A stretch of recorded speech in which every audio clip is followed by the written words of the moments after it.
កន្ទ្រឹមឆ្នាំនឹងមិនសប្បាយទេព្រមតែមាសមេអូនមិនមករំបងអ្នកចាំងបាំងនៅក្នុងភូមិមិនឃើញនិមលមករំនៅភូមិបងឆ្នាំនឹងបងពិតជាសេតណាស់មិនឃើញយល់លាក់មកភូមិបងទេឯបងងងចាំផ្ទះសាមាសទេមិនឃើញអូនមកទេចូលឆ្នាំថ្មីចូលឆ្នាំថ្មីគេសប្បាយគ្រប់គ្នាឯបេះដូងបងរងាចាំមើលថ្លៃបងចង់ឃើញមុខណាស់ស្រស់ចរណៃ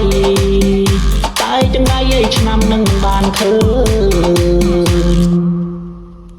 បងលឺគេខ្សឹបប្រាប់បងថាព្រោះសំជីវ៉ាអូនមានប្តីហើយក្នុងខ្លួនបងស្ទើរតែខ្សោះហើយតាមក្រោយព្រោះចាំឆ្នាំនឹងថាចូលស្ដីស្រីកន្ទ្រឹមឆ្នាំនឹងមិនសប្បាយទេ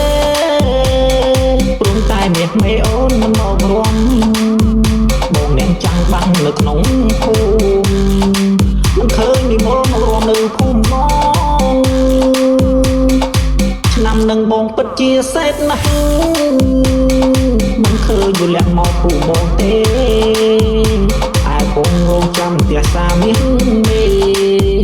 មិនឃើញអូនមកទេចូលឆ្នាំថ្មីចូលឆ្នាំថ្មីគេសប្បាយគ្រប់គ្នាឯបេះដូងបងរងាចាំមើលថ្លៃបងចង់ឃើញមុខណាស់ស្រស់ចរណៃតែចង្រៃឯឆ្នាំនឹងបានឃើញបងលឺគេខ្សឹបប្រាប់បងថាព្រោះសំជីវ៉ាអូនមានប្តីហើយក្នុងខ្លួនបងស្ទើរតែខ្សោះហើយតាមក្រោយ